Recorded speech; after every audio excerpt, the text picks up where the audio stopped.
Ratusan tahun sebelum bangsa Melayu menangisi kehilangan Pulau Singapura, kita telah lama kehilangan satu wilayah yang cukup luas, iaitu hampir meliputi keseluruhan pantai timur Indochina.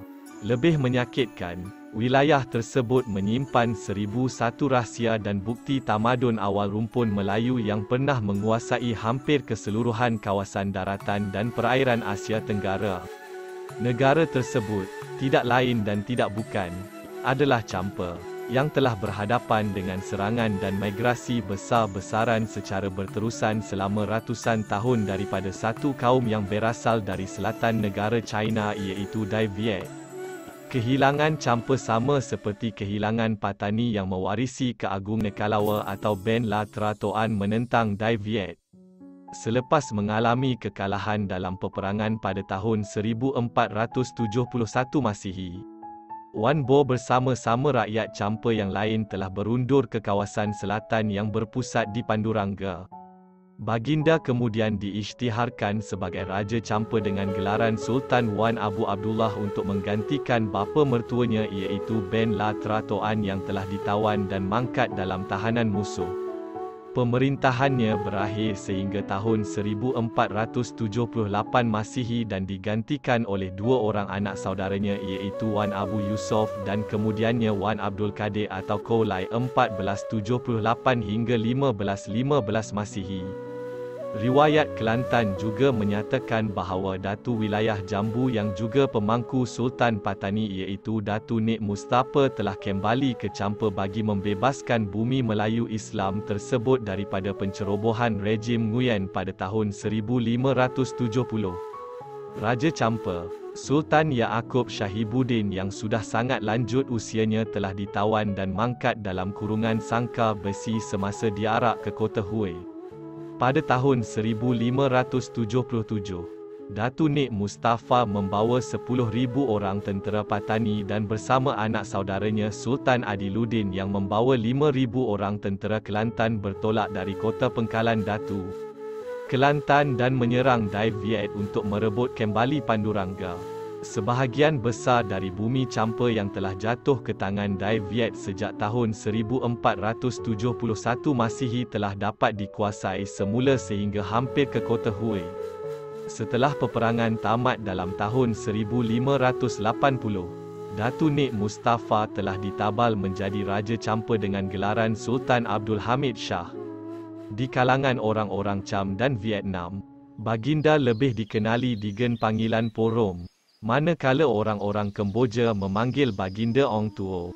Walau bagaimanapun, dalam tahun 1684 Masihi, Champa telah kalah dalam peperangan dengan Dai Viet dan negeri Kelantan telah dibanjiri oleh pelarian dari Champa termasuklah rajanya sendiri iaitu Po Ibrahim Po Niet. Po Ibrahim kemudian telah berangkat bersama pengikutnya meninggalkan Kelantan dan berpindah ke kampung Brek Bak di dalam wilayah Cham di Kemboja untuk meneruskan penentangan terhadap Dai Viet. Putera kepada Po Ibrahim iaitu Wan Muhammad telah diangkat oleh Dai Viet menjadi Raja Champa bergelar Po Jatamuh setelah Baginda bersedia mengakui untuk membayar ufti kepada kerajaan Nguyen. Setelah Po Jatamuh mangkat, kekandanya iaitu Wan Daim yang sebelum itu merupakan Datu Negeri Jambu telah diangkat menjadi Raja Champa bergelar Po Thop.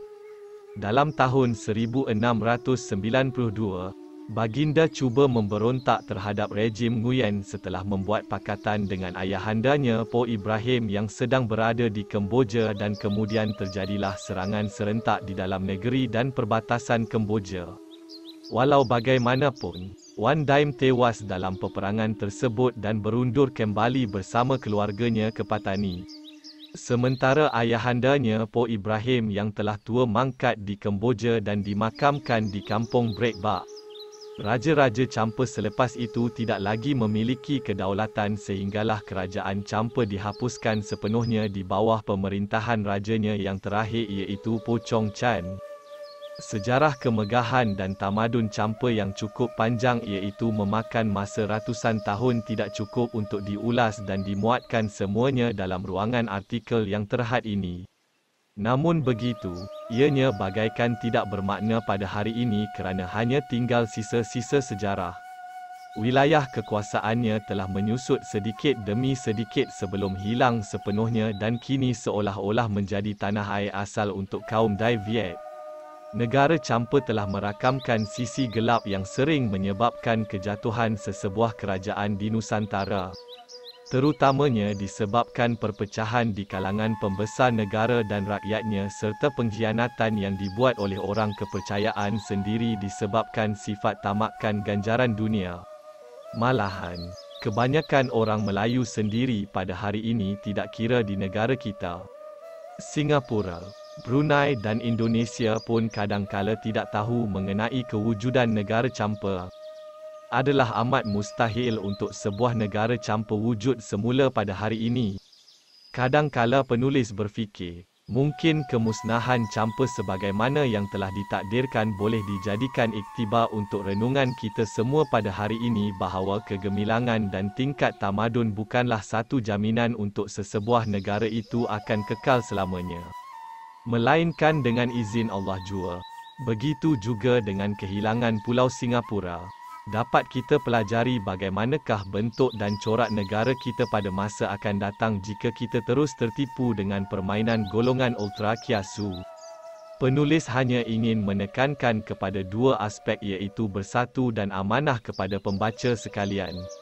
Kita boleh berbeza fahaman seperti fahaman politik antara UMNO PAS. Tetapi jangan sesekali menggadaikan kepentingan agama, bangsa dan tanah air sendiri. Pada hari ini, ada berpuluh blog dan laman sesawang yang diwujudkan hanya untuk menyerang mereka yang berbeza fahaman politik sesama kita. Walaupun kadangkala ianya berlebihan hingga melondehkan keaiban kita semua sendiri kepada pihak luar. Tetapi boleh dibilang dengan jari bilangan blog yang menyeru kepada mencari titik persamaan dan persefahaman dan menggalakkan penyatuan di sebalik perbezaan yang wujud. Jangan menyesal jika anak cucu kita pula kelak pada masa akan datang yang akan menangisi kehilangan negara mereka dan menyalahkan serta mengutuk tindakan yang telah kita semua buat pada hari ini.